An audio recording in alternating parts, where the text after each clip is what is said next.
So let's start with the third chapter, plant kingdom से start करते हैं। ठीक है, आपने प्रीवियस चैप्टर में देखा कि ब्रॉड क्लासिफिकेशन किया, हमने बहुत बड़ी क्लासिफिकेशन की लिविंग ऑर्गेनिजम्स की under the system provided by या प्रपोज्ड बाय विटेकर। सो हमने प्रीवियस चैप्टर में पढ़ा कि हमने ब्रॉड क्लासिफिकेशन की थी लिविंग ऑर्गेनिजम्स की अंडर द सिस्टम। हमने एक सिस्टम जो था कौन सा था, फाइव किंगडम क्लासिफिकेशन के अंदर जो विटेकर ने 1969 में दिया था, उसके अंदर हमने लिविंग ऑर्गेनिजम्स को क्या कर दिया था, क्लासीफाई कर दिया था। कौन से थे, फाइव किंगडम क्लासिफिकेशन था, मोनेरा, प्रोटिस्टा, फंगी, हमारा एल्मेलिया या प्लांटे वगैरह। इस चैप्टर में हम डिटेल में पढ़ेंगे प्लांट किंगडम के बारे में, किंगडम प्लांट के बारे में। अब आपको पता है कि हमने प्रीवियस चैप्टर में प्लांट और एनिमल किंगडम के बारे में थोड़ा बहुत ही पढ़ा था। सो इन दिस चैप्टर हम डिटेलिंग में पढ़ेंगे प्लांट किंगडम के बारे में, इन द नेक्स्ट चैप्टर हम एनिमल किंगडम के बारे में पढ़ेंगे।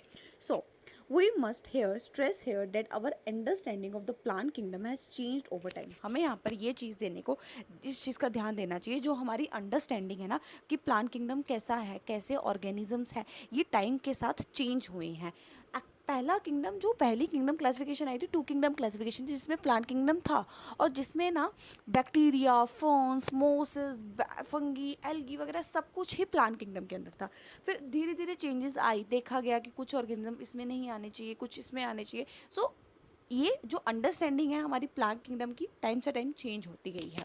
एंड जो मेंबर है, अब फंगी वालों, फंगी और प्रोटिस्टा के मेंबर, कौन सा था प्रोटिस्टा का मेंबर, बैक्टीरिया। ठीक है, बैक्टीरिया, प्रोटिस्टा का क्या मेंबर था, क्लोरेला। ठीक है, क्लोरेला हो गया या क्लेमेडोमोनाज हो गया।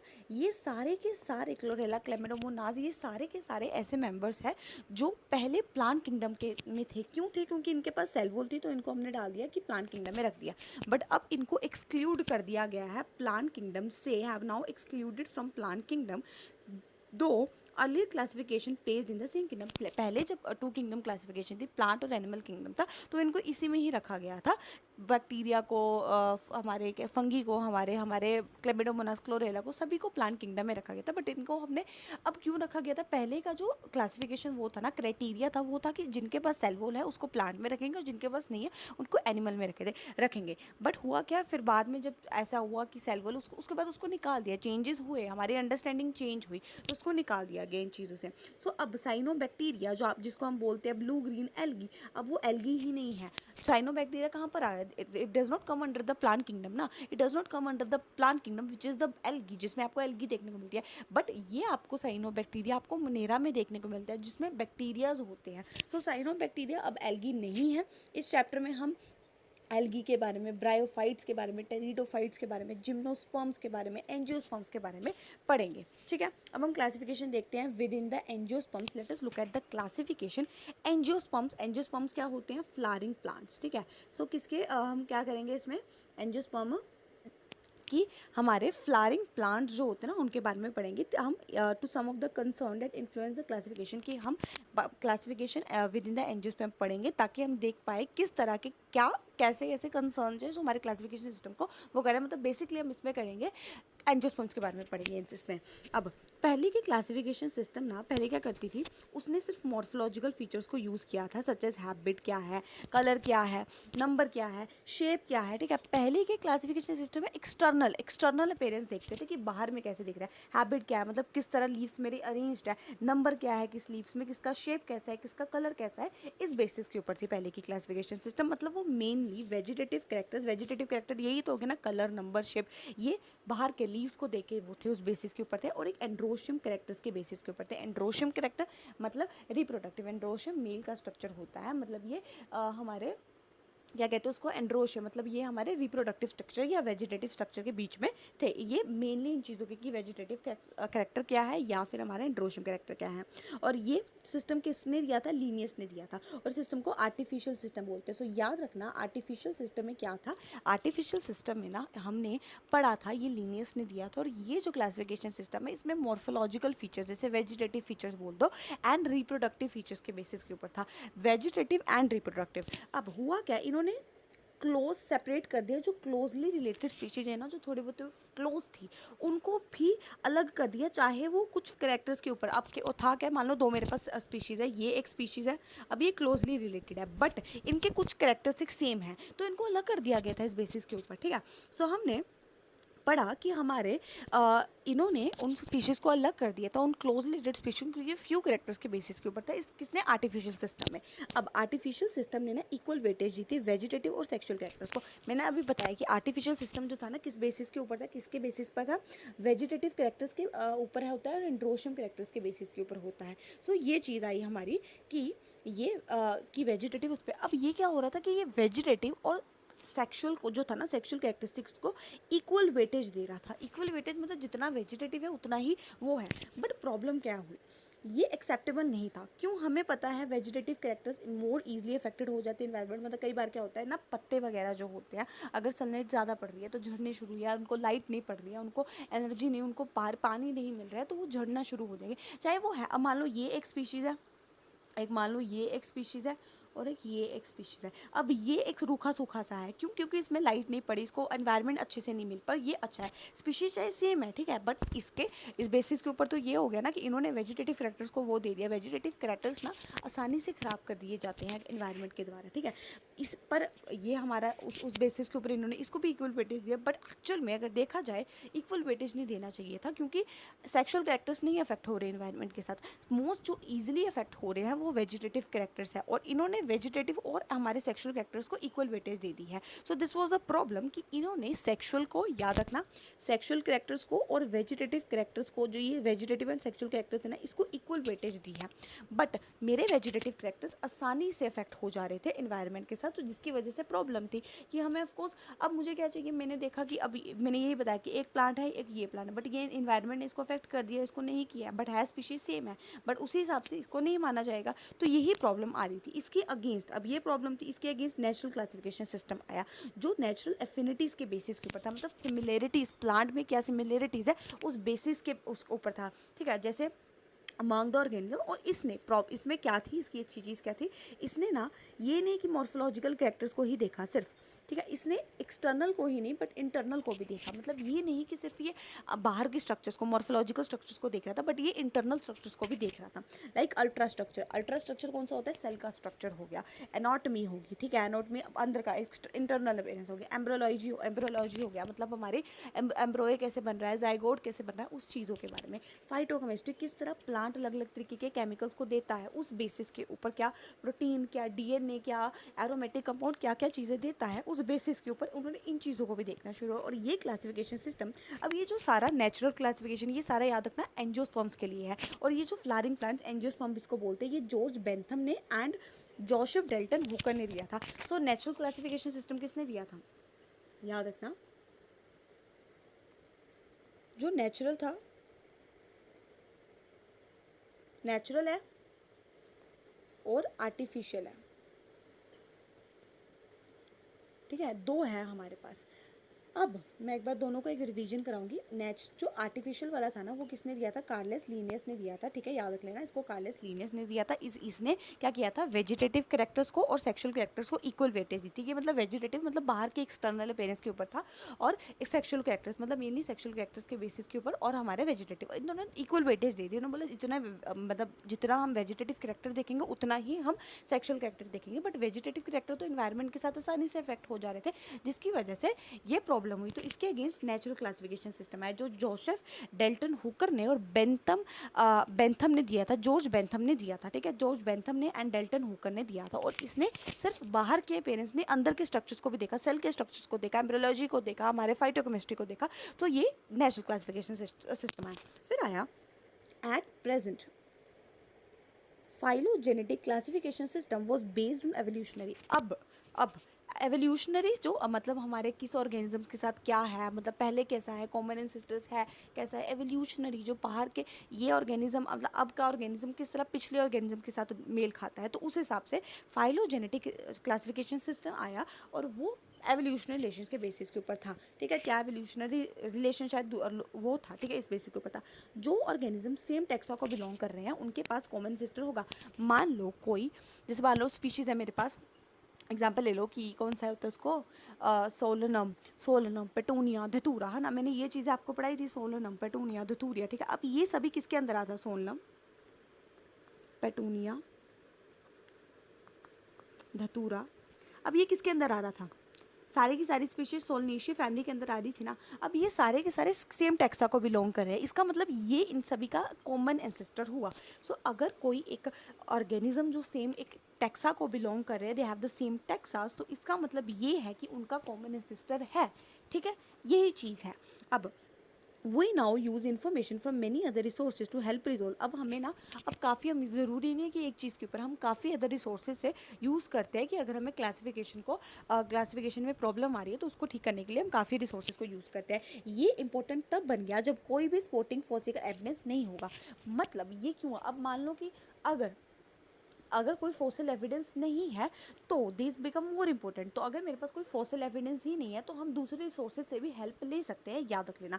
अब कौन कौन से आते हैं हमारे पास, न्यूमेरिकल टेक्सोनॉमी, ये ना कैरिड आउट होती है कंप्यूटर को यूज़ करके, और ऑब्जर्वेबल कैरेक्टर, मतलब हमने क्या किया, हमने कैरेक्टर्स देख लेने, मान लो कि मुझे कैरेक्टर्स देखे, यहाँ पर एक इसका ऑर्गन का ये है, इसका ये है, उसका ये है, ये प्लांट है, ये इसके पास है कि नहीं। अब इस सभी को ना याद तो कर नहीं सकते हैं, डेट इज़ वाई हमने क्या किया, कंप्यूटर को यूज़ किया, और इनको हर एक एक कैरेक्टर को ना नंबर दिया जाता है, कोड दिया जाता है सभी कैरेक्टर्स को, एंड डाटा को तब जाके प्रोसेस किया जाता है, ठीक है। ये न्यूमेरिकल टेक्सोनॉमी है। इस तरह हर एक एक कैरेक्टर को ना इक्वल इंपॉर्टेंस दी जाती है, और काफ़ी ज़्यादा 1000 कैरेक्टर आ सकते हैं। एक न्यूमेरिकल टेक्सोनॉमी के क्या क्या फ़ायदे थे, पहली बात तो कंप्यूटर यूज़ करता है, ठीक है। तो हमें नंबर और कोड देते हैं हर एक एक चीज़ को, फिर डाटा को प्रोसेस किया जाता है। थाउजेंड्स ऑफ कैरेक्टर्स को हम कंसिडर कर सकते हैं, इससे एक कैरेक्टर ने बहुत ज़्यादा होते हैं, इसकी वजह से तो हमें कंप्यूटर यूज़ करना पड़ेगा ना। और दूसरी चीज़ ये आई कि इसमें हर एक एक कैरेक्टर को इक्वल इंपॉर्टेंस दी जाएगी। फिर आया cytotaxonomy, that is based on cytological information, मतलब क्रोमोसोम का नंबर क्या है, उसका स्ट्रक्चर क्या है, मतलब किसके पास हमारा वो काइनेटोकोर्स है, काइनेटोकोर सेकेंडरी कंस्ट्रक्शन है कि नहीं, वो चीज़ें, स्ट्रक्चर, बिहेवियर कैसा है, किस तरह प्रोफेस में कैसे वो डिवाइड कर रहा है, किस तरह क्या क्या हो रहा है, इस बेसिस के ऊपर साइटोटेक्सोनॉमी वो करती है। एंड कीमोटेक्सोनॉमी किसके ऊपर है, जो केमिकल कॉन्स्टिट्यूट होते हैं ना प्लांट के, डीएनए हो गया, एरोमेटिक अमल, उन चीज़ों के ऊपर इसको बोला जाता है, ये कीमोटेक्सोनॉमी बोला जाता है। इससे ना हम कन्फ्यूजन यूज़ कर सकते हैं जो टेक्सोनॉमी, अब मान लो ये कब यूज़ करेंगे, जब हमारे पास कोई फॉसिल एविडेंस नहीं होगा। सो याद रखना, फाइलोजेनेटिक रिलेशनशिप हमारा एवोल्यूशनरी रिलेशनशिप है, कि किस तरह एक ऑर्गेनिज्म पुराने ऑर्गेनिज्म से कैसे मिलता जुलता है, क्या इसका अब हम एवोल्यूशनरी कैसे है, जैसे ह्यूमन बींग का किसके साथ रिलेशन है, चिंपैंजी वगैरह इनके साथ है। सो वही एवोल्यूशनरी रिलेशनशिप क्या है, हम एक अब ऑर्गेनिज्म पिछले कौन से ऑर्गेनिज्म के साथ मिक्स करते हैं, तो उसको फाइलोजेनेटिक रिलेशन कहा जाता है। अब मैंने बोला अगर कोई ऑर्गेनिज्म सेम टैक्सा को बिलोंग कर रहा है तो उसका कॉमन इंसेस्टर होगा। दूसरा चीज़, अब हम काफ़ी ऐसे रिसोर्सेज जिसको हम यूज़ करके इन कन्फ्यूजन को रिजोल्व कर सकते हैं, और ये तब इंपॉर्टेंट बन जाते हैं, हम तब बहुत इन चीज़ों को यूज़ कर सकते हैं, न्यूमेरिकल को, साइटोटेक्सोनॉमी को, कीमोटेक्सोनॉमी को कब यूज़ कर सकते हैं, जब मेरे पास कोई फॉसिल एविडेंस ही नहीं है, देयर इज़ नो फॉसिल का एविडेंस नहीं है, तो ये चीज़ें बहुत इंपॉर्टेंट बन जाती है कि हम ज़रूरी नहीं है फॉसिल एविडेंस नहीं, तो हमारे पास आगे चीज़ें भी हैं जिसको हम यूज़ कर सकते हैं, ठीक है। दूसरा, न्यूमेरिकल टेक्सोनॉमी मैंने आपको बताया था क्या होता है, कंप्यूटर यूज़ होता है, थाउजेंड्स ऑफ कैरेक्टर्स को यूज़ कर सकते हैं और निकाल सकते हैं, हर एक एक नंबर और कोड दिया जाता है, इसमें हर कैरेक्टर को एक इक्वल इंपॉर्टेंस दी जाती है। फिर आए साइटोटेक्सोनॉमी साइटोलॉजिकल क्रोमोसोम का नंबर, उसका स्ट्रक्चर, उसका बिहेवियर। कीमोटेक्सोनॉमी केमिकल कॉन्स्टिट्यूट के बारे में पढ़ेंगे, ठीक है। ये था हमारे एक तरह का इंट्रोडक्शन ऑफ दिस चैप्टर, ठीक है। Now let's start with the algae. Algae, ठीक है। एल्गी के बारे में अगर हम स्टार्ट करें, एल्गी क्लोरोफिल बेयरिंग सिंपल, मतलब ये एक क्लोरोफिल बेयरिंग होती है, मतलब इसमें आपको क्लोरोफिल देखने को मिलेगा, सिंपल है, थैलॉइड है, ऑटोट्रॉफिका मतलब अपना खाना खुद बना सकती है, और लार्जली एक्वेटिक है, मतलब फ्रेश एंड आपको मराइन वाटर दोनों में मिल सकती है, मतलब आपको खारे पानी में भी, दूसरे वाले में भी, हर जगह देखने को मिल सकती है। सो क्या क्या है, क्लोरोफिल है इसके अंदर, सिंपल है, थैलॉइड है, थैले जैसी होती है, ऑटोट्रॉफिक अपना खाना खुद बनाती है, लार्जली एक्वेटिक है। सो ये चीज़ें आपको पड़ी, ये आपको अलग अलग हैबिटेट्स में देखने को मिल सकती है, मॉइस्ट स्टोन्स में देखने को मिल सकती है, मिट्टी में देखने को मिल सकती है, वुड में देखने को मिल सकती है, मॉइस्ट सॉइल, वुड में, इन चीज़ों में देखने को कुछ ना फंगी के साथ भी मिल सकती है, जिसको हम लाइकन बोलते हैं, जो मैंने आपको अपने पिछले चैप्टर में ही पढ़ाया था। और एनिमल्स के साथ भी आपको देखने को मिल सकती है, जैसे स्लोथ बियर में। सो आपको कुछ एसोसिएशन विद फंगी या स्लोथ बियर्स के साथ भी आपको देखने को मिल सकती है। स्लोथ बियर को बेनिफिट ही मिलता है एक्चुअली, ऊपर उसके ऊपर लग जाती है तो उसको कोई भी पहचान नहीं पाता है, ठीक है। अब जो इनकी फॉर्म एंड साइज़ होती है ना एल्गी की, वो वेरिएबल होती है। मतलब ये कॉलोनी की तरह भी होती है, कॉलोनियल भी होती है, फॉर्म्स लाइक वोल्वोक्स, ठीक है। मैं अब आपको आगे बढ़ाऊंगी। और फिलामेंटस भी होती है, लाइक उलोथ्रिक्स एंड स्पायरोगायरा, ठीक है। अब कुछ मेंबर जो होते हैं वो केल्प्स होते हैं, और वो काफ़ी बड़े होते हैं, ठीक है। केल्प्स हमारी ब्राउन एल्गी होती है। मैं आपको यहाँ पर दिखाती हूँ। सी, यहाँ पर क्या है, कॉलोनीज़ बनाई है इन्होंने, ये कॉलोनीज़ है, ठीक है। ये कॉलोनीज़ है। कॉलोनीज़ मैंने आपको कौन सी बोली थी, वोल्वोक्स, वोल्वोक्स है। कॉलोनीज हमारी वोल्वोक्स है। और ये एक ग्रीन एल्गी, याद रख लेना, कॉलोनीज है और ये हमारी ग्रीन एल्गी है। उलोथ्रिक्स, उलोथ्रिक्स ये देखो फिलामेंटस है। उलोथ्रिक्स हमारी फिलामेंटस थी। And Ulothrix and Spirogyra, actually the not only the Ulothrix हमारी जो है वो क्या कहते हैं उसको, उलोथ्रिक्स ही अकेली हमारी फिलामेंटस नहीं है, स्पायरोगायरा भी हमारा उसमें ही आता है, ठीक है, फिलामेंटस फॉर्म के अंदर। इसके बारे में आगे बढ़ाऊंगी आपको। अब एल्गी रिप्रोड्यूस करती है हमारी फिजन वेजिटेटिव से, असेक्सुअल से एंड सेक्सुअल मेथड दोनों से रिप्रोड्यूस कर सकती है। वेजिटेटिव रिप्रोडक्शन किससे करता है, फ्रेगमेंटेशन से। मान लो कि छोटा सा उसका टुकड़ा कट गया, टुकड़ा आगे जाके एक अदर ऑर्गेनिज्म बना सकता है। हर एक fragment developed into a thallus, thallus मतलब न्यू एल्गी। असेक्सुअल रिप्रोडक्शन ना अलग अलग तरीके के स्पोर्स से होती है। सो असेक्सुअल रिप्रोडक्शन अलग अलग स्पोर्स से की जाती है, बट जो मोस्ट कॉमन होता है ना वो जू स्पोर होता है। होती वैसे बहुत ज़्यादा स्पोर्स बनते हैं, बट मोस्ट कॉमन मेरा जू स्पोर्स होता है। एंड ये जो जू स्पोर्स होते हैं ये फ्लैजिलेटेड होते हैं। जू स्पोर कैसे बनते हैं, मतलब फिलामेंटस फॉर्म है मान लो, ठीक है। फिलामेंटस फॉर्म के अंदर कुछ प्रोटोप्लाज्म होता है, प्रोटोप्लाज्म के अंदर जू स्पोर्स होते हैं। जू स्पोर्स जू स्पोरेंजिया के अंदर आपको देखने मिल गए। सो ये फ्लैजिलेटेड, इनके पास फ्लैजिला होता है, मोटाइल होते हैं। एंड ऑन जर्मिनेशन ये न्यू प्लांट्स को गिव राइज करते हैं, जैसे जर्मिनेट करेंगे, ठीक है। अब याद रखना कि सेक्सुअल रिप्रोडक्शन हमारे अलग अलग स्पोर्स के बनने से होती है। एंड ये स्पोर्स कौन से होते हैं, जू स्पोर मोस्ट कॉमन जू स्पोर होता है। जू स्पोर्स फ्लैजिलेटेड होता है, मतलब मूवेबल होता है, एंड जर्मिनेशन करके मुझे न्यू प्लांट देगा, न्यू प्लांट देगा। सेक्सुअल रिप्रोडक्शन हमें फ्यूजन ऑफ टू गैमेटे से होती है, दो गैमेटे फ्यूज करते हैं जिससे सेक्सुअल रिप्रोडक्शन होगी। अब ये गैमेटे मेरे फ्लैजिलेटेड भी हो सकते हैं और सिमिलर इन साइज भी हो सकते हैं। फ्लैजिलेटेड है और सिमिलर है उसको उलोथ्रिक्स बोलते हैं, और जब नॉन फ्लैजिलेटेड है और सिमिलर है साइज में तो उसको स्पायरोगायरा बोलते हैं। इस तरह की रिप्रोडक्शन जिसमें सेम है साइज उसको आइसोगैमस कहा जाता है। उसको याद रखना, अगर कोई मतलब अगर मेरा कोई एल्गी जो है वो मेरी क्या है, गैमेटे जो है वो मेरे सेम है और फ्लैजिलेटेड है तो उसको उलोथ्रिक्स बोलेंगे। अगर नॉन फ्लैजिलेटेड है बट सिमिलर है तो उसको क्या बोलेंगे, स्पायरोगायरा बोलेंगे, ठीक है। अब अगर सेम नहीं है, सिमिलर इनका साइज नहीं है, तो इसको यूड्रीना बोलते हैं, इसको अनाइसोगैमस बोलते हैं। सो अगर दो गैमेटे का फ्यूजन हो रहा है, ठीक है, दो गैमेटे का फ्यूजन हो रहा है, सो सिमिलर और नहीं है तो इसको हम यूड्रीना में देखने को मिलते हैं, अनाइसोगैमस है। अगर दो एक large motile, large non motile, मतलब मेल है नॉन मोटाइल है, ठीक है, मेल नॉन मोटाइल है, नहीं अच्छा फीमेल जो है वो मेरी नॉन मोटाइल है और वो लार्ज है। अब मान लो कि लार्ज होगा कोई पर्सन तो it will not be able to move, और स्मॉल है और तो मोटाइल है और मेल गैमेट है, इसको ऊगैमस बोलते हैं, वोल्वोक्स एंड फक्कस। सो हमने बोला कि हमारे पास एल्गी रिप्रोड्यूस करता है, वेजिटेटिवली करता है, और मतलब ये वेजिटेटिवली भी करता है और फ्रेगमेंटेशन से करता है। असेक्सुअल जू स्पोर्स से होता है, जू स्पोर्स फ्लैजिलेटेड होता है एंड जर्मिनेशन के मुझे देखा। और असेक्सुअल रिप्रोडक्शन, अब असेक्सुअल रिप्रोडक्शन में ना एक कंडीशंस होती है, अगर गैमेटेस के ना फ्यूजन होता है, अगर गैमेटेस सिमिलर है साइज में, ठीक है, तो उसको आइसोगैमस बोलते हैं। अब इसमें भी कंडीशंस है, एक होती है नॉन फ्लैजिलेटेड, एक होती है फ्लैजिलेटेड, ठीक है। और नॉन फ्लैजिलेटेड कौन सी होती है,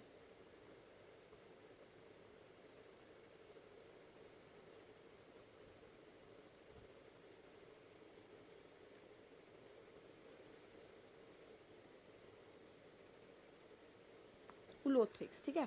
फ्लैजिलेटेड है तो उलोथ्रिक्स है, स्पायरोगायरा है तो नॉन फ्लैजिलेटेड आएगा। ये आइसोगैमस की कंडीशन है, ठीक है। ये सारी आपको आइसोगैमस में देखने को मिल रही है। अगर अन आइसोगैमस है तो याद रख लेना यूड्रीना होता है, ठीक है। अन आइसोगैमस में क्या होता है, यूड्रीना होता है जिसमें साइज सिमिलर नहीं होता है। और अगर एक लार्ज फीमेल नॉन मोटाइल है और मोटाइल मेल स्मॉल वाला है तो उसको ऊगैमस, जो आपको वोल्वोक्स एंड फक्कस में देखने को मिलती है, ठीक है। एग्जाम्पल इसके याद रख लेना। अब आया हमारी एल्गी के बारे में थोड़ी इंपॉर्टेंस कि एल्गी ना हमारी यूज़फुल होती है ह्यूमंस को, मैन को, इन अ वेरी वेराइटी ऑफ कि ये यूज़फुल भी होती है हमारे लिए वैराइटीज़। हमारी at least half of the total carbon dioxide जो कार्बन डाइऑक्साइड की फिक्सेशन होती है ना, वो हाफ जो होती है ना पूरे टोटल में से, ये एल्गी ही करवाता है फोटोसिंथेसिस से।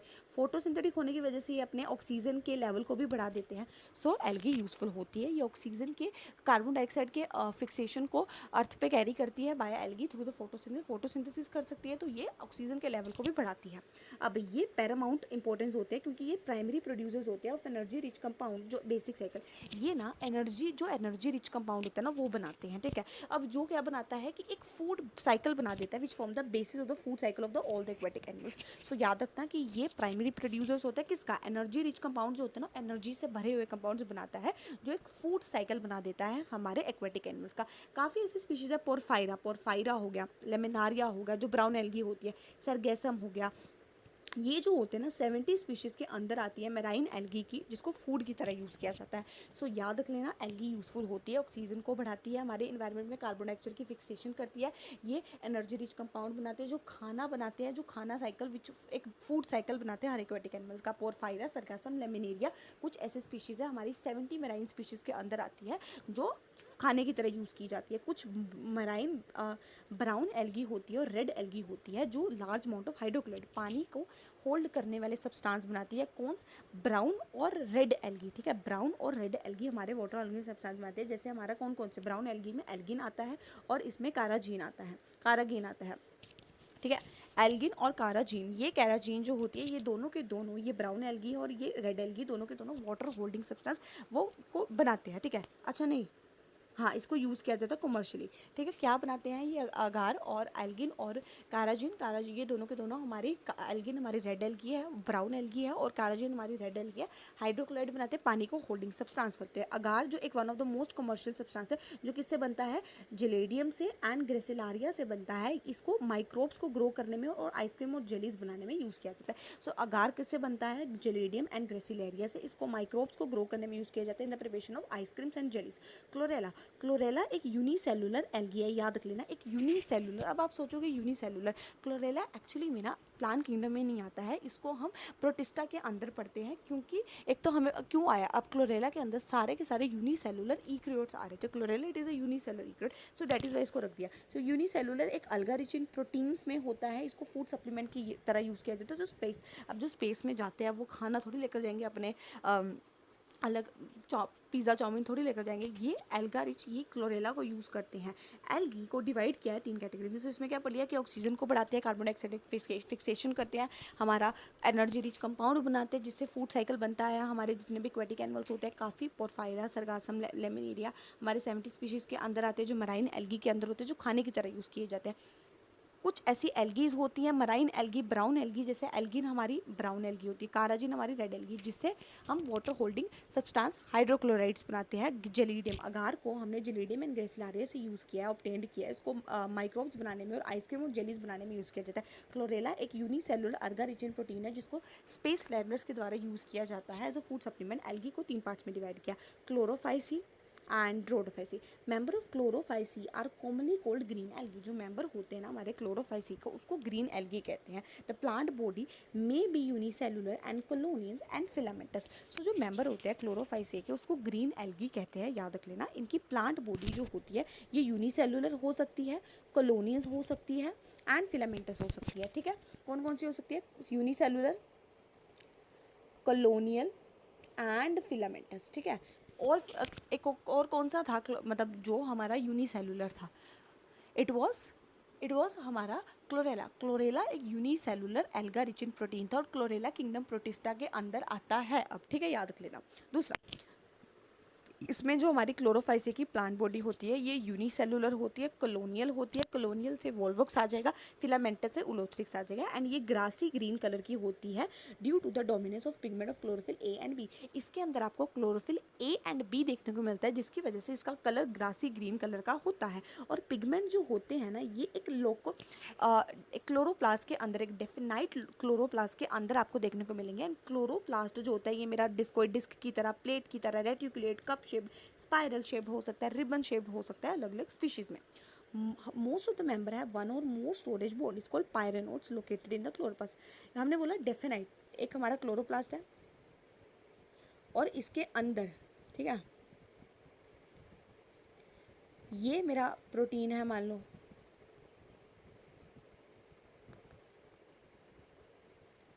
स्टार्च, मान लो ये क्लोरोप्लास्ट मान लो।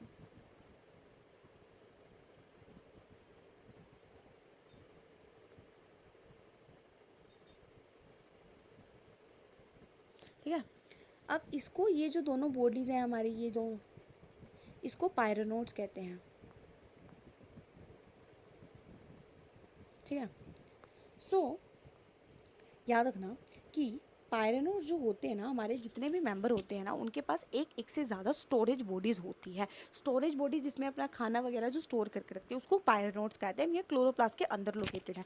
पायरेनोड्स में प्रोटीन होता है बिसाइड स्टार्च। मतलब पहले क्या आया, ये क्लोरोप्लास्ट है पूरा का पूरा, इसके अंदर प्रोटीन है, प्रोटीन के बाद हमारा पीछे है स्टार्च, और इन स्टोरेज बॉडीज़ को ही क्या बोलते हैं, ये इन दोनों को इकट्ठे क्या बोला जाता है, हमारे पास पायरेनोड बोला जाता है। कुछ एल्गी हमारी खाने को स्टोर करती है ऑयल के ड्रॉपलेट्स के फॉर्म में, जो ऑयल के ड्रॉपलेट्स होते हैं ना उस फॉर्म में भी अपने खाने को स्टोर करती है।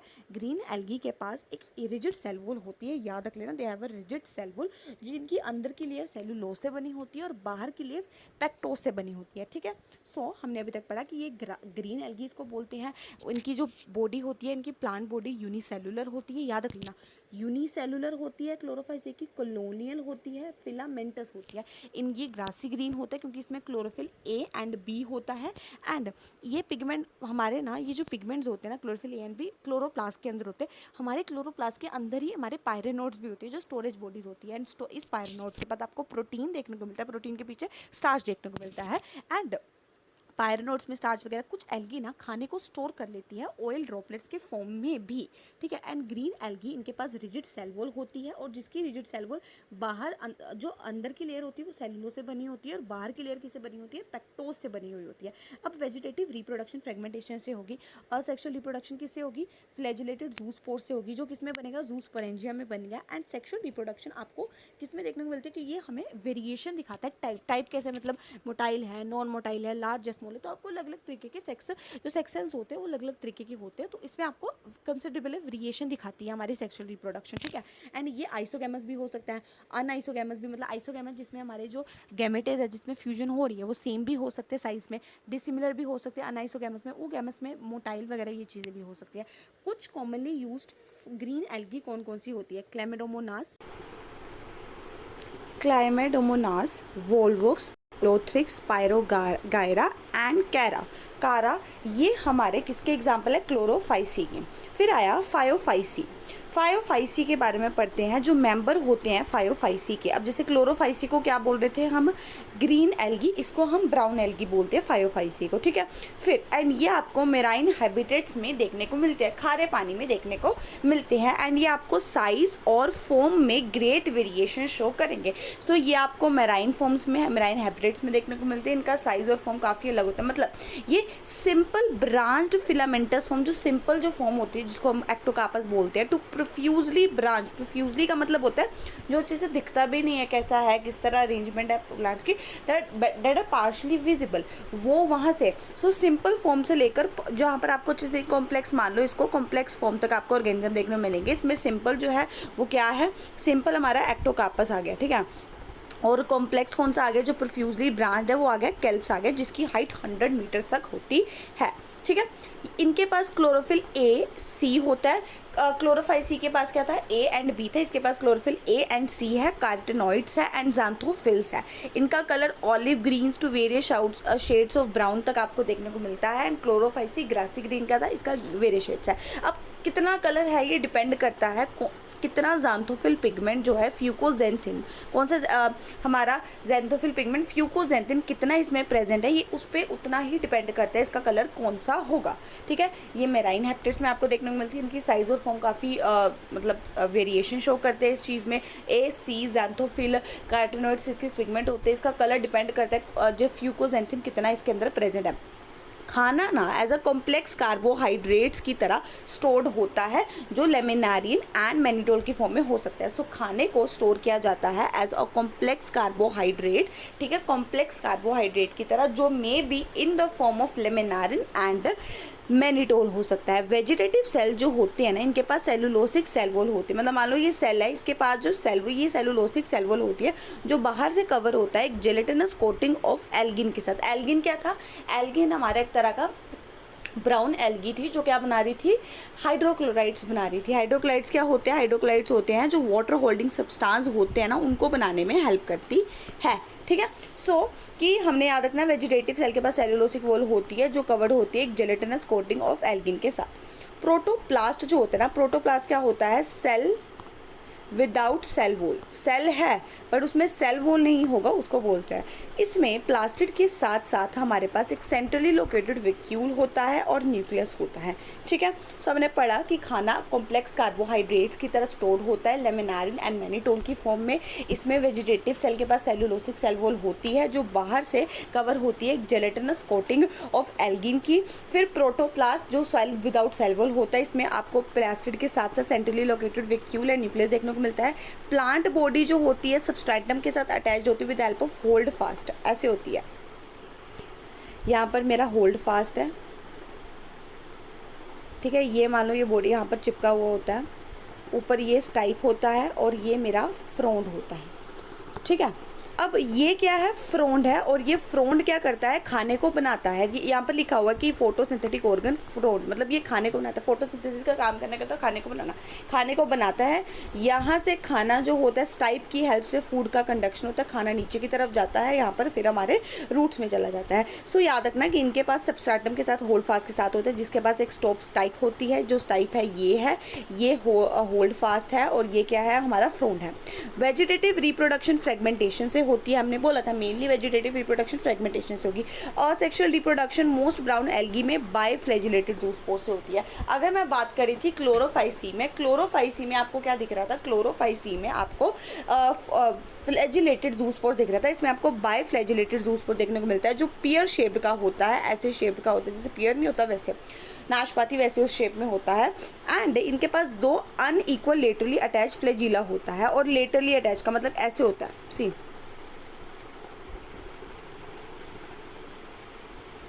ये मेरा मान लो कि बॉडी है, ये जूस्पोर है, यहाँ पर एक इस शेप का होगा, एक इस शेप का होगा। तो ये ऊपर नहीं लगा हुआ है, साइड में लगा हुआ है, तो इसको हम बोलते हैं टू और इक्वल नहीं है, अनइक्वल है, तो इसको two unequal laterally attach flagella होता है जूस्पोर में, ठीक है। अब sexual reproduction isogamous, anisogamous, oogamous कुछ भी हो सकती है। गैमेटे का fusion within the water भी हो सकता है। अगर पानी के अंदर हो रहा है तो इसको हम क्या बोलेंगे? If it is occurring with in the water, ठीक है। अगर पानी के अंदर हो रहा है तो इसको हम इंटरनल बोलेंगे। और अगर ऊगोनियम के अंदर हो रहा है, ऊगोनियम का मतलब मान लो कि ये मेरा ना जूस्पोर होता है, और यहाँ पर मान लो कि ये बॉडी का एक पार्ट है, ये बॉडी का एक, मतलब ये मेल है और ये फीमेल है। अब ये पानी के बाहर जाके भी रिप्रोडक्शन या फिर इसके अंदर बैठ के भी कर सकता है। तो अगर बॉडी के बाहर हो रही है, इसको हम इंटरनल नहीं लिखेंगे। सो अगर बॉडी के अगर पानी के अंदर हो रही है तो इसको हम एक्सटर्नल बोलेंगे, ठीक है। इसको क्या बोलते हैं? एक्सटर्नल बोला जाता है। अगर कहाँ पर हो रही है?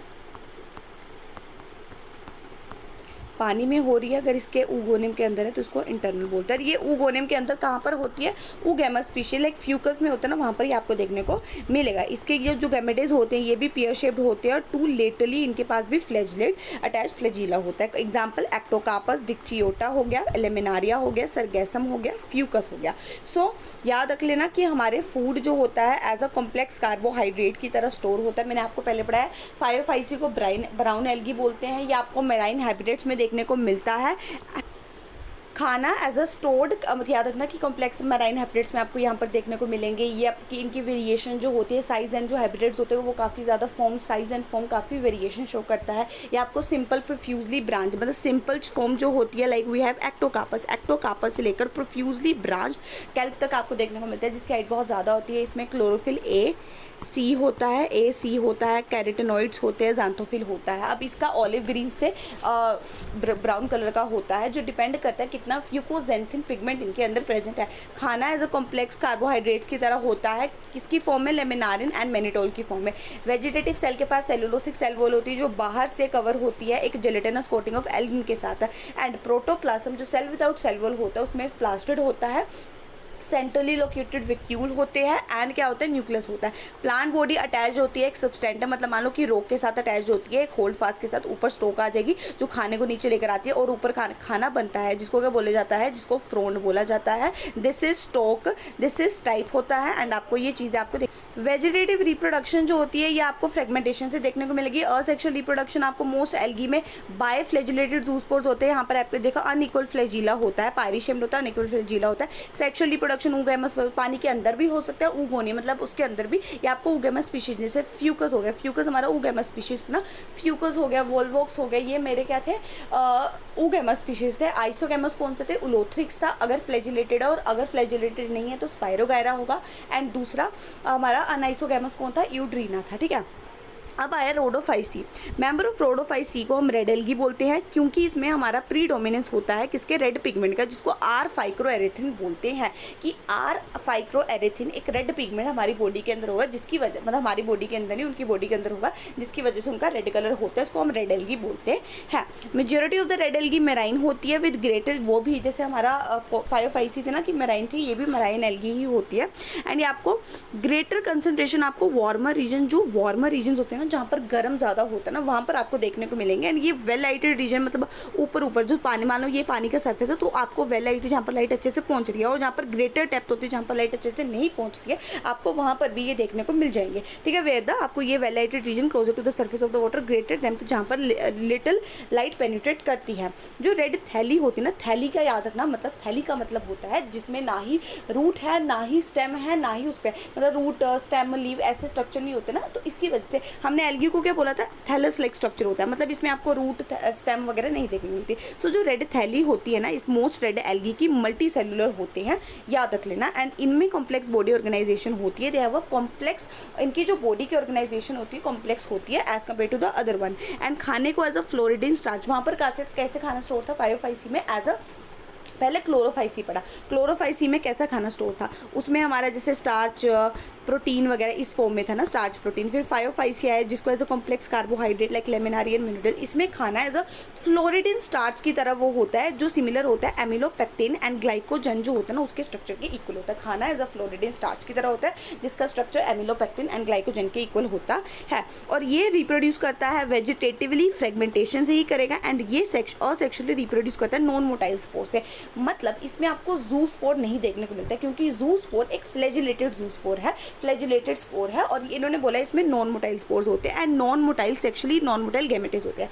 और याद रख लेना मैंने आपको बताया कि था कि हमारे क्या होता है कि ऊगैमस कंडीशन होती थी कि एक ऊगैमस कंडीशन में क्या था कि अगर फीमेल है, फीमेल नॉन मोटाइल है लार्ज है, और मेल है छोटा है और मोटाइल है, ये आपको दो कंडीशन देखने को मिलेगी। अब यही दो कंडीशन आपको सिर्फ कि एक मोटाइल नॉन मोटाइल है ये आपको किस में देखने को मिलती है, ग्रीन एंड ब्राउन एल्गी में। रेड एल्गी में दोनों के दोनों male and female non motile ही होते हैं।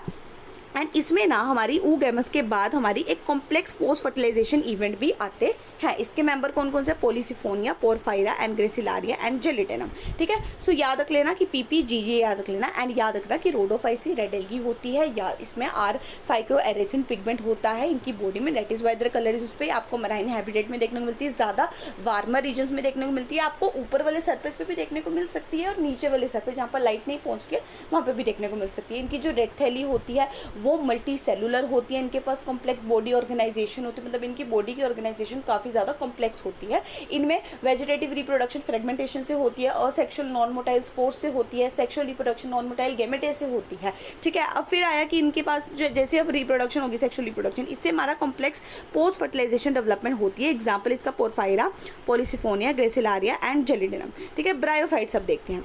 ब्रायोफाइट्स में ना आई थिंक इसका एग्जाम्पल देख लेते हैं, let's start with the example. इसमें ये क्लोरोफाइसी को ग्रीन एल्गी बोलते हैं, फायोफाइसी को ब्राउन एल्गी बोलते हैं, याद रखना। क्लोरोफाइसी को ग्रीन एल्गी, फायोफाइसी को ब्राउन एल्गी, रोडोफाइसी को हमारी रेड एल्गी बोलते हैं। क्लोरोफाइसी में हमारी क्लोरोफिल ए एंड बी होता है, इसमें chlorophyll A and C and fucoxanthin होता है, इसमें chlorophyll A and D, A and B, A and C and A and D and phycoerythrin होता है, ठीक है। रोडोफाइसी में। इसमें खाना स्टार्च की तरह स्टोर होता है, इसमें मेनिटिल एंड लेमिनारिन की तरह स्टोर होता है, इसमें फ्लोरेटिन स्टार्च की तरह होता है। इसकी सेल वॉल सेलुलोज से बनी होती है, मतलब इनकी ना सेलुलोज अंदर से सेलुलोज से भरी होती है, बाहर से पैक्टोज होता है इसमें क्लोरोफाइसी में। इसमें इसकी सेलुलोज एंड एल्गिन के साथ होती है ना, इसमें सेलुलोज से, पैक्टोन से एंड पॉलीसल्फेट ईस्टर से होती है, ठीक है। इसमें ये सेलुलोज एल्गिन वगैरह। फिर आया फ्लैजिलर, इसमें 2 से 8 के बीच में होता है, इक्वल और एपिकल होते हैं, मतलब ऊपर एपिक्स पे आपको, जैसे मैंने आपको बताया ना, ऊपर देखने को मिलेंगे और इक्वल देखने को मिलेंगे, ठीक है। इक्वल साइज के होंगे, 2 से 8 के बीच में होंगे, 1 2, ठीक है। और इसमें 2 होते हैं अनइक्वल होते हैं और लेटरल होते हैं, मतलब यहाँ पर आपको अनइक्वल साइज के देखने को मिलेंगे। और इसमें आपको फ्लैजिला देखने को मिलता ही नहीं है, क्योंकि नॉन मोटाइल स्पोर्स था, नॉन मोटाइल गैमेटे था। ये आपको फ्रेश वाटर में, ब्रैकिश वाटर में, सोल्ट वाटर में देखने को मिलेंगे, ठीक है। अब ये आपको फ्रेश वाटर में रेयर देखने को मिलते हैं, ब्रैकिश और सोल्ट वाटर में देखने को मिलते हैं। इसमें फ्रेश वाटर में नहीं, कम देखने को मिलेंगे, सबसे ज़्यादा सोल्ट वाटर में देखने को मिलते हैं आपको रोडोफाइसी, ठीक है। इसका वो भी है, डायग्राम्स भी है जो याद रखने हैं। ये हमारा कॉलोनियल फॉर्म्स है, ठीक है। ये फिलामेंटस फॉर्म है जिसको उलोथ्रिक्स बोलते हैं। ये वोल्वोक्स है, ये उलोथ्रिक्स है, ये फ्रोन है। मैंने आपको बताया था यहाँ पर क्या होता है, यहाँ पर मेरी फोटोसिंथेसिस होती है, यहाँ से मेरा खाना नीचे तक जाता है और यहाँ पर इसने रूट्स को यहाँ पर भेजना होता है, ठीक है। अब फ्रोंड है, ये टाइप है वगैरह। ये किसका एग्जाम्पल हो गया पूरा का पूरा, ये होता है लेमिनारिन। ये ऊपर वाले जो थे ना, ये थे ग्रीन एल्गी, ये है लेमिनारिन। अब ये आया हमारा मिडरिप, इसमें क्या है, होल है, तो होल को याद रखना, फ्यूकस। फ्यूकस हमारा होता है, इसको फ्यूकस बोलते हैं, दिस इज फ्यूकस। इसको हम डिक्टियोटा बोलते हैं, डिक्टियोटा, ठीक है। ये जो 3 एग्जाम्पल है, लेमिनारिन, फ्यूकस, डिक्टियोटा, किसके हैं, रेड एल्गी के। फिर आया हमारा पोरफायरा, पॉलीसिफोनिया, ये किसके हैं, हमारी रेड एल्गी के। ये किसका था, याद रखना, इसमें ये brown algae, sorry green algae थी। ये वोल्वोक्स एंड उलोथ्रिक्स, ये मेरे क्या थी, ब्राउन एल्गी थी। लेमिनारिन, फ्यूकस एंड डिक्टियोटा, ये मेरी क्या थी, रेड एल्गी थी। पोरफायरा एंड पॉलीसिफोनिया, ठीक है। ये एग्जाम्पल आ गया। अब हम स्टार्ट करते हैं, हमारे ब्रायोफाइट से स्टार्ट करेंगे, ठीक है। So what is bryophyte. Bryophytes ना, इसमें आपको मोसिस देखने को मिलते हैं एंड लीवर वोट्स देखने को मिलते हैं, हो जाएगा थोड़ी देर में, ठीक। हाँ, सो ब्रायोफाइट्स में आपको वेरियस मोसिस देखने को मिलते हैं एंड लीवर वोट्स देखने को मिलते हैं, जो आपको कहाँ देखने को मिलेंगे, मॉइस्ट शेडेड, जो पानी नमी वाली जो शेडेड डार्कर एरियाज होते हैं ना, ये आपको हिल्स में वहाँ पर देखने को मिलते हैं। सो ब्रायोफाइट्स में आप वेरियस मोसिस एंड लीवर वोट्स देखते हैं एंड ये आपको मॉइस्ट शेडेड, नमी वाली shaded areas in the hills में आपको ये देखने को मिलेंगे, ठीक है। अब यह डायग्राम बाद में देखेंगे। अब आया कि ब्रायोफाइट्स को ना हम ना एम्फीबियन ऑफ प्लांट किंगडम बोलते हैं। क्यों बोलते हैं, एम्फीबियन क्या होता है, एम्फीबियन होता है जो पानी में भी रह लेता है, लैंड में भी रह लेता है, किसी भी जगह में रह लेता है ना, तो यही चीज़ है। ब्रायोफाइट्स जो होते हैं ना, उसको amphibians of the plant kingdom कहा जाता है। Bryophytes are also called the amphibians of the plant kingdom, इसको हम एम्फीबियन भी बोलते हैं, मतलब ये पानी में भी एंड लैंड में भी। क्योंकि अब मेन क्यों रहता है, क्योंकि ना ये सॉइल में भी रह लेता है, बट इसको पानी चाहिए होता है अपनी सेक्सुअल रिप्रोडक्शन करवाने के लिए। मतलब जो मेल का गैमेटे होता है, ठीक है, मेल का गैमेटे एंड फीमेल का गैमेटे, मेल का गैमेटे फीमेल गैमेटे के पास जाने के लिए पानी का जरूरत होती है, डेट इज वाई इसको amphibian of plant kingdom. Amphibian तो वही होते हैं ना जो पानी में, लैंड में, कहीं पे भी रह लेते हैं, ये इसी वजह से, ये सॉइल में भी रह लेते हैं, बट इनको पानी चाहिए होता है अपनी सेक्सुअल रिप्रोडक्शन करवाने के लिए। ये एक्चुअली में आपको डैम्प, ह्यूमिड एंड शेडेड लोकेलिटीज, डैम्प वही इतना moist shaded areas in the hills, वही है कि आपको डैम्प प्लेसेस जो पानी वाली होती है, ह्यूमिड होती है, वहाँ आपको कहाँ पर देखने को मिलेंगे, ये डैम शेडेड प्लेस में देखने को मिलेंगे। ये एक इंपॉर्टेंट रोल प्ले करते हैं plant succession on bare rocks. होता क्या एक्चुअली में कि रोक है, मान लो मेरे पास एक, ठीक है, देयर इज़ अ रोक, यहाँ पर आपको इसी के साथ समझाऊंगी कि एक रोक होती है, मान लो दिस इज़ अ रोक एंड ये रोक ना नॉर्मल है, इसमें कोई भी सोयल वगैरह कुछ भी नहीं है, ठीक है। रोक में होगा कि रोक के कुछ पार्टिकल्स टूटेंगे, लाइकन इसके ऊपर आएगा, पहले लाइकन आया, लाइकन एल्गी और फंगी के साथ बनता है, ये इसके ऊपर आया, लाइकन आया, ठीक है। अब इसके कुछ मटेरियल्स जो ऑर्गेनिक मटेरियल्स होंगे, ठीक है, लाइकन के, और इसके कुछ मटेरियल जो क्या होंगे, इनऑर्गेनिक होंगे, ये दोनों मिलकर क्या बनाएंगे, हमारा सोयल बनाएंगे, ठीक है। ये दोनों मिलके क्या बनाएंगे, सोयल बनाएंगे। अब होगा क्या, अब उसके बाद इस सोयल बन जाएंगे, अब इसके ऊपर क्या आ जाएगा, इस रोक के ऊपर आ जाएगा मोसिस, ठीक है। अब मोसिस आ गए, अब फिर लाइकन होगा, फिर मोस, अब देखो मोसिस ज़्यादा इंपॉर्टेंट है ना, तो इसने लाइकन को हटा दिया, मोसिस आए हैं। मोसिस के बाद आगे जाके आपको प्लांट भी देखने शुरू हो जाएंगे। सो डेट इज़ वाई ये इंपॉर्टेंट रोल प्ले करता है। पहले लाइकन आया, फिर लाइकन के बाद हमारा कुछ टूटा सोयल बना, फिर मोसिस आने शुरू हो गए उसके ऊपर, एंड मोसिस के बाद आपको धीरे धीरे अलग अलग प्लांट्स भी आते हुए दिखेंगे। सो ये एक इंपॉर्टेंट रोल प्ले करता है कि प्लांट का सक्सेशन एक बेयर रॉक पे, एक सूखी मिट्टी में, सूखे रॉक में आपको प्लांट का सक्सेशन हो रहा है। किसकी वजह से? इन ब्रायोफाइट्स की वजह से, लाइकन के साथ मिलके करते हैं। ये आपको लाइन है, देयर इज अ लाइन कि मोसिस ना along with the lichen are the first organism to colonize rock, कि मोसिस पहले लाइकन के साथ मिलके पहले ऐसे ऑर्गेनिज्म थे जिन्होंने रॉक को कॉलोनाइज किया, मतलब उसके ऊपर प्लांट्स वगैरह लेकर आए। ठीक है, सो हमने इतना पढ़ा कि ये आपको इसमें मोसेस एंड लिवरवुड्स होते हैं। आपको मॉइस्ट शेडेड एरियाज में, डैम्प ह्यूमिड जो नमी वाली जगहें होती है, डार्कर एरियाज होते हैं, वैसी वैसी जगहों में आपको देखने को मिलेंगे ब्रायोफाइट्स। ब्रायोफाइट्स को मतलब एम्फीबियन कहा जाता है। क्यों कहा जाता है? क्योंकि ये आपको सोयल में भी देखने को मिलेंगे, बट इनको पानी चाहिए होता है अपनी सेक्शुअल रिप्रोडक्शन करवाने के लिए। ये एक प्लांट सक्सेशन में, मतलब गीली मिट्टी, मतलब एक सूखे रॉक पे या सोयल में ये प्लांट का सक्सेशन करवा सकते हैं। कैसे करवाते हैं? मोसिस इकट्ठे मिलके लाइकन के साथ। Mosses along with the lichen are the first organisms to colonise rock. इन्होंने ही इकट्ठे मिलके किया था। ठीक है, सो कौन करता है? मोसिस अलोंग विद लाइकन। इसकी वजह से हमारे रॉक्स के ऊपर प्लांट्स आए हैं। द प्लांट बॉडी जो होती है ना, वो ज़्यादा डिफ्रेंशिएट होती है एल्गी से, मतलब इनके पास हैप्लॉइड डिप्लॉइड स्ट्रक्चर ज़्यादा होते हैं एज कम्पेयर टू एल्गी, तो ये ज़्यादा डिफ्रेंशिएट हो जाती है।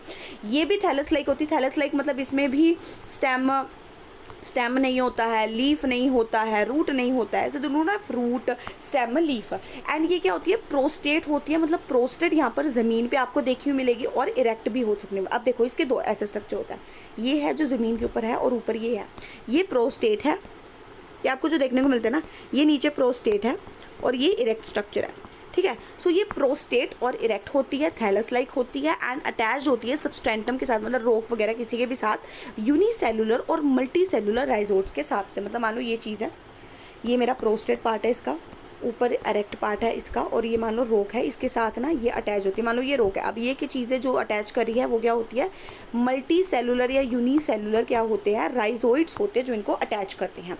इनके पास रूट वही है कि थैलस, इनके पास रूट नहीं है, ट्रू रूट नहीं है, स्टेम नहीं है। इनके पास रूट की तरह या लीफ की तरह या स्टेम की तरह स्ट्रक्चर होते हैं, but actual root, stem, leaf नहीं होते हैं। मेन प्लांट बॉडी ब्रायोफाइट की हैप्लॉइड होती है। हैप्लॉइड होती है, क्यों होती है? बिकॉज ये ना गेमेटोफिटिक बॉडी होती है इनकी मेन प्लांट बॉडी, जो हैप्लॉइड होती है। सो इनकी मेन प्लांट बॉडी हैप्लॉइड होती है, ये गेमेटे बनाती है जिसकी वजह से गेमेटोफिटिक होती है। सो इनकी जो ब्रायोफाइट की मेन प्लांट बॉडी हैप्लॉइड होती है और ये प्लांट बॉडी गेमेटे बनाती है, तो इसको गेमेटोफिटिक बोला जाता है। अब सेक्स ऑर्गन ब्रायोफाइट्स में मल्टी सेलुलर होते हैं, याद रख लेना। और क्या क्या सेक्स ऑर्गन मैंने आपको पढ़ाया था? रेड थाली, याद रखना, रेड थाली ऑफ द रेड एल्गी, वो भी मल्टी सेलुलर था, और इसमें ये भी मल्टी सेलुलर है इसके सेक्स ऑर्गन ब्रायोफाइट्स में। मेल सेक्स ऑर्गन को एंथ्रीडियम बोलते हैं एंड ये बाय फ्लैजिलेटेड एंथ्रोजोइड्स बनाते हैं, दो फ्लैजिलेट होते हैं। सो याद रख लेना कि ये हमारे इनके जो सेक्स ऑर्गन होते हैं वो मेल सेक्स ऑर्गन एंथ्रीडियम होते हैं, और ये बाय फ्लैजिलेटेड मतलब दो फ्लैजिलेटेड जो होते हैं ना, दो फ्लैजिलेटेड एंथ्रोजोइड्स बनाते हैं। फीमेल सेक्स ऑर्गन को हम आर्चिगोनियम बोलते हैं, जो फ्लास्क शेप्ड होता है, ऐसे फ्लास्क शेप्ड होता है, फ्लास्क किसी शेप के बना होता है, एक सिंगल एग होता है, उसमें बाय फ्लैजिलेटेड एंथ्रोजोइड्स बनाता है ये, एंड इसका ये आर्चिगोनियम है और ये फ्लास्क शेप्ड का होता है जिसमें आपको सिंगल एग देखने मिलता है। एंथ्रोजोइड्स को क्या किया जाता है? पानी में रिलीज किया जाता है, जहां पर ये आर्चिगोनियम के साथ कांटेक्ट में आता है। मान लो ये मेरा एंथ्रोजोडियम है, ये एंथ्रीडियम है और ये आर्चिगोनियम है। पानी में रिलीज़ किया और पानी में बहता बहता इसके पास आ गया। ठीक है, एंथ्रोजोइड जो होते हैं इनको पानी में रिलीज़ किया जाता है जहाँ पर वो come in contact with archegonium. Antherozoid fuse करता है एग। अब मैंने आपको बताया था आर्चिगोनियम के पास एक एग होता है, तो ये एंथ्रीडियम जो होता है ना, इसके एग के साथ फ्यूज़ करता है और जाइगोट बना लेता है। जाइगोट रिडक्शन डिवीजन मतलब मियोसिस ना इमीडिएटली नहीं करता है। जैसे मान लो कि वो उसके पास गया, ठीक है, यहाँ पर ये इसके पास गया, इससे क्या हुआ? जाइगोट बना। जाइगोट ना अब मियोसिस जब करेगा ना, मतलब इसको, अब ये डिप्लॉइड है, ठीक है, अब इसको हैप्लॉइड बनने, ये अचानक हैप्लॉइड नहीं बनता है, they do not undergo reduction division immediately, but ये इसकी जगह ना एक मल्टी सेलुलर बॉडी बना लेते हैं जिसको स्पोरोफाइट बोलते हैं। ठीक है, सो याद रखना कि जाइगोट बना, एंथ्रोजोइड गया, उस पानी पे गया, उसके साथ वो हुआ, जाइगोट बना, बट ये हमारा रिडक्शन डिवीजन नहीं करता है, ये एक मल्टी सेलुलर बॉडी बना लेता है जिसको स्पोरोफाइट बोला जाता है। ठीक है, अब सीधा मतलब 2n के पास स्पोरोफाइट बना, और ये स्पोरोफाइट जो है ना, ये भी 2n ही है, ठीक है। सो ये मल्टी सेलुलर होता है, मल्टी सेलुलर बॉडी बना लेता है। स्पोरोफाइट फ्री लिविंग नहीं होता, मतलब ये खुद नहीं लिविंग होता। अब गमीटोफाइट क्या था, वो खुद अपना खाना खुद कर रहा था, बट ये फ्रीली लिविंग नहीं होता है। बट फोटोसिंथेटिक गमीटोफिटिक जो गमीटोफाइट होता है उसके साथ, ये देखो यहाँ पर ये है, ये ऊपर है, ठीक है, ये गमीटोफाइट है, ये स्पोरोफाइट है ऊपर वाला, ठीक है। अब ये तो फोटोसिंथेटिक होता है, अपना खाना खुद बनाता है, बट ये जो स्पोरोफाइट होता है ना, ये फोटोसिंथेटिक नहीं होता, ये इसके साथ अटैच मिलके खाना लेता रहता है इससे, ठीक है। And arrive nourishment from it. कुछ सेल स्पोरोफाइट, अब हुआ क्या, सेल जो थे स्पोरोफाइट बना। अब ये जो स्पोरोफाइट थे ना, ये रिडक्शन डिवीजन करते हैं और हैप्लॉइड स्पोर बना लेते हैं, और इस स्पोर से जर्मिनेट होकर मोसिस बन जाता है। जो मैं ये चीज़ दिखा रही हूँ ना कि ये नीचे हमारा ये प्रोस्टेट है, मतलब गेमिटोफाइट है, ऊपर स्पोरोफाइट है, ये और सीधा रिडक्शन डिवीजन नहीं हो रहा है, ठीक है। ये आपको लिवर वोट के बारे में है, this is about liver vote. वैसे तो आपको हर ब्रायोफाइट्स में ये देखने को मिलेगा, बट एक्चुअल में अगर देखा जाए ये ब्रायोफाइट्स में, ये लिवर वोट में देखा जाता है कि नीचे एक ऐसी बॉडी होती है जो आपको ऐसे ऊपर करके देखेगी, ठीक है। सो क्या हुआ कि हमने बोला कि हमारा जो प्लांट किंगडम होता है वो ज़्यादा डिफ्रेंशिएट होता है, इसके पास थैलस, प्रोस्टेट, इरेक्ट, मल्टीसेलुलर के हेल्प से अटैच्ड होता है, इनके पास ट्रू रूट्स वगैरह नहीं होता है। मेन प्लांट बॉडी हैप्लॉइड होती है, गैमेटे बनाती है, तो गैमेटोफिटिक होगी। अब होता क्या है कि मेल जो होता है ना, मेल एंथ्रीडियम, वो बाइफ्लैजिलेटेड एंथ्रीडिया बनाता है और फीमेल एक सिंगल एग बनाती है। अब मेल पानी में गया और फीमेल के पास चला गया, मेल यहाँ पर था, मेल यहाँ पर फीमेल के पास गया और उसके एग के साथ क्या हुआ, फ्यूज़ हो गया, इसके एग के साथ फ्यूजेज विद एग के साथ, इसके एग के साथ फ्यूज़ हो गया, ठीक है, विद इट एग्स। अब ये एग के साथ फ्यूज़ होकर क्या बना देगा, जाइगोट बना देगा। अब जाइगोट ना डिप्लॉयड होता है, अब ये रिडक्शन डिवीजन, मतलब सीधा जाइगोट से कुछ गैमेटे कुछ नहीं बनता, जाइगोट से धीरे धीरे अब ये रिडक्शन डिवीजन नहीं करता है। ये क्या बनाता है, जाइगोट के बाद एक स्पोरोफाइट बनाता है। स्पोरोफाइट डिप्लॉयड ही होता है, मल्टी सेलुलर बॉडी होती है, याद रख लेना। एंड ठीक है, ये क्या था, स्पोरोफाइट बनाया, एंड ये फ्रीली लिविंग नहीं होता है, ये डिपेंड करता है गमीटोफाइट के साथ, ठीक है, वहाँ से खाना वगैरह लेगा। अब जैसे ही हुआ कि होता क्या, ये मान लो कि स्पोरोफाइट बन गया, ये स्पोरोफाइट बना, इसके ऊपर कैप्सूल फूट होता है, सेटा होता है, फूट सेटा कैप्सूल होता है। कैप्सूल के अंदर आपको स्पोर मदर सेल देखने को मिलता है। स्पोर मदर सेल हमारा स्पोर बनाता है, और ये स्पोर जो होता है हैप्लॉइड स्पोर्स होते हैं, ये haploid spore further gametophytic germinate करके गैमेटोफाइट बना देता है, ठीक है। ये था एक ओवरऑल ब्रायोफाइट का वो, ठीक है, ये ओवरऑल ब्रायोफाइट का था। आगे जाके हम लिवर वोट एंड मोसिस के बारे में पढ़ेंगे, बट ये एक ओवरऑल ब्रायोफाइट के बारे में मैंने पढ़ा दिया। उसके रिप्रोडक्शन ऐसे होते हैं। ब्रायोफाइट जर्नल में इसकी इकोनॉमिक इंपॉर्टेंस काफ़ी कम होती है, मतलब इकोनॉमिकली हमें इतने बेनिफिटेड नहीं होते जितने हमारे लिए इकोलॉजिकली होते हैं। सो इकोनॉमिक इंपॉर्टेंस इतनी नहीं होते हैं, क्योंकि सम मोस्टली जैसे खाना प्रोवाइड करते हैं कुछ हर्बिशियस एनिमल, कुछ जो हर्बिशियस जो घास वगैरह खाते हैं, मैमल्स, बर्ड्स, अदर एनिमल जो घास वगैरह खाते हैं, उनको हम क्या देते हैं, खाना देते हैं, मोसिस। जो स्पीशीज होती है स्फेगनम की, ये स्फेगनम एक मोस होता है, ये पीट प्रोवाइड करती है, जिसको आज हम फ्यूल की तरह यूज़ करते हैं और एक पैकेजिंग मटेरियल की तरह। जैसे हम कुछ सामान भिजवाना होता है मान लो, तो हम क्या करते हैं, यूजुअली क्या होता है कि मान लो फ्लावर भेजे है मैंने किसी को, तो वो फ्लावर अगर हम विदाउट दिस स्फेगनम भेजेंगे ना, वो मुरझा जाता है कुछ टाइम के बाद, क्योंकि 2-3 दिन लगेंगे, तो after some time it will get, वो सोगी मुरझा जाएंगे। But if you use sphagnum, sphagnum क्या करता है, पानी को एब्जॉर्ब कर लेता है और फ्लावर्स को जैसे हैं वैसे ही रहने देता है। सो दैट इज़ वाई स्पीशीज, इसको हम मोसिस, ये पीट प्रोवाइड करते हैं, इसको फ्यूल की तरह भी यूज़ करते हैं और पैकेजिंग मटेरियल की तरह भी यूज़ करते हैं, ताकि ट्रांसशिपमेंट कर पाए हम लिविंग मटीरियल्स की। लिविंग मटीरियल्स ही तो होते हैं, मतलब जो मेरे, अब बाकी चीज़ों को थोड़ी होगा लिविंग मटीरियल, फ्लावर वगैरह इनके लिए, क्योंकि इनके पास कैपेसिटी होती है पानी को पकड़ने के लिए। मोसिस, मैंने आपको बताया था, मोसिस लाइकन के साथ मिलकर ऐसे ऑर्गेनिज्म से जिन्होंने रोक्स को कॉलोनाइज किया था, मतलब रोक में प्लांट वगैरह लेकर आने शुरू किए थे, एंड इनकी इकोलॉजिकल इंपॉर्टेंस काफ़ी ज़्यादा होती है।